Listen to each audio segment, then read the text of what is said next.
Alright guys, welcome to Sidewire. Here today we're going to be showing you how to turn up the next step for your hydroponic or aeroponic system. What we're going to be doing is creating a fogger. This is actually my front door aeroponic system. It's half aeroponic, half hydroponic. Of course we all run into the issues of the clogging of the water sprayers, but with that in mind, that's why I ended up creating a cheap version of a fogger. Now this will keep you from having to spend about $350 for the Nutrimist systems or anything like that. Now granted, it's not great as good as those, and it's top fed versus bottom fed, but this will definitely do for any system you guys have. First thing we're going to do is I actually created one here, but unfortunately I have a 2-system unit, so only one chamber is actually getting the fog, but I'll show you what I'm going to make here in 1 second. Actually see what it's doing here. You can actually see the fog coming out of it already. But what it does is it creates 100% humidity within the chamber. All of that mist is nutrified. It gives it a much better chance of being absorbed through the roots of pretty much anything you have planted. That big honking thing right there happens to be a 4-month-old tomato plant cut back many times. But as you can see, it actually reaches the end of the chamber also.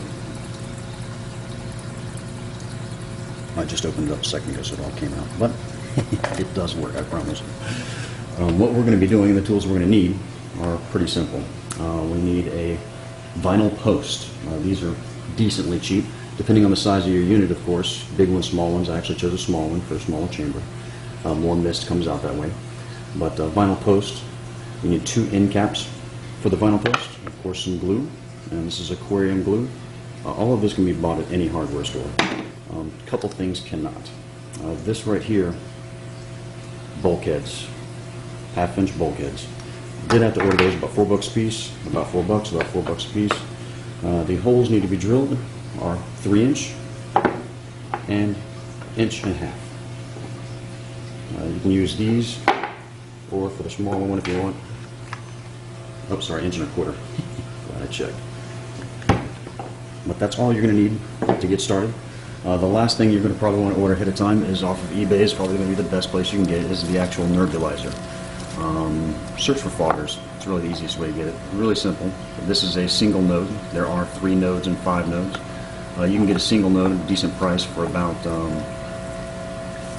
gosh, can't be more than 25 bucks. But as you can see, the smoke just drops down the hole. And the way it comes out, if I can get this thing out here, just bumps out. Continuous flow.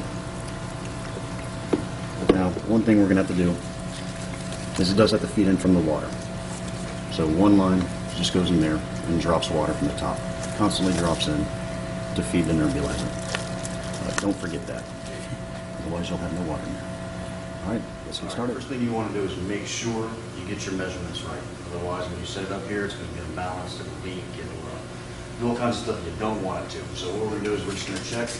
We're actually going to measure from the outside of both of the chambers. Now we know these are 3-inch cups. From my video before of how I actually made this thing here. So we're going to measure, it's exactly 10.5 inches from cup to cup. From outside of this cup to the outside of this cup. So once again, we know these are 3 inches large. So we want to be at 1/2 inch in and 1/2 inch in. So we take 10.5 minus 3 inches. Will put us in the middle of each cup. Now you'll also have to measure from the cup to the outside of the chamber, because that's how far your end caps are going to be from the cup. So we're looking at about 1 inch there. Not too hard. First we're going to take our vinyl fence post. Once again, very easy, very cheap. You can get it at Lowe's, Home Depot, all those fun places. We are actually going to turn this in to a larger one of those units there. First, with our measurements, we're going to cut this. We're going to drill 2 access holes with our measurements that we measured from here. Remember, 10.5 minus 3. That will give us the holes for the smoke to come out of. After that, we need 1 large access hole, 3-inch hole, at least something we can get our hands in on the top side. If you prefer, you can actually do 2 right above the other 2 access holes if you wish. Either way actually works. There's more work either way. Alright, so here we go.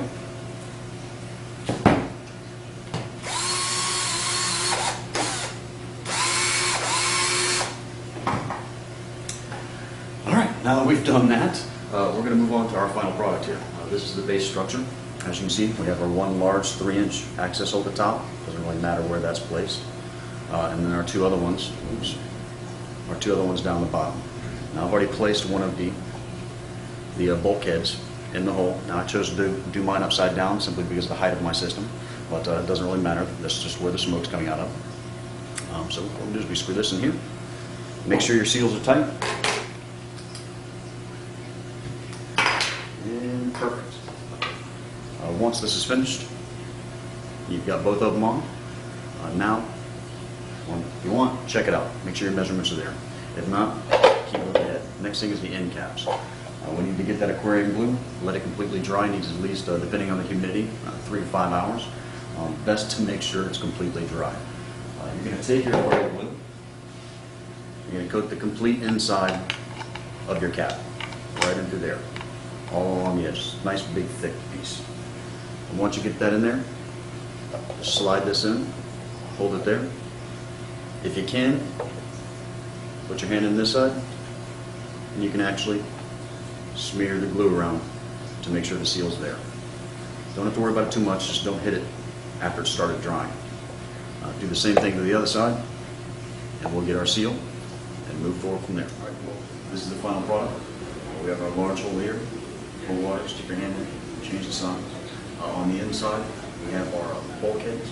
Now I also went in and put in a piece of PVC about that tall, it's about 1/2 inch, inside each bulkhead to make it level enough to where the nerbulator won't overheat.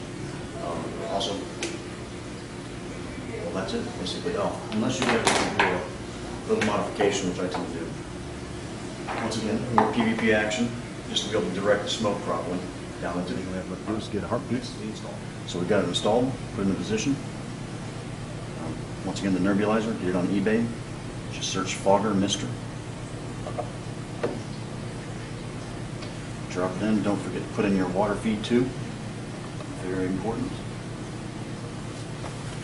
And that's that. Turn it on.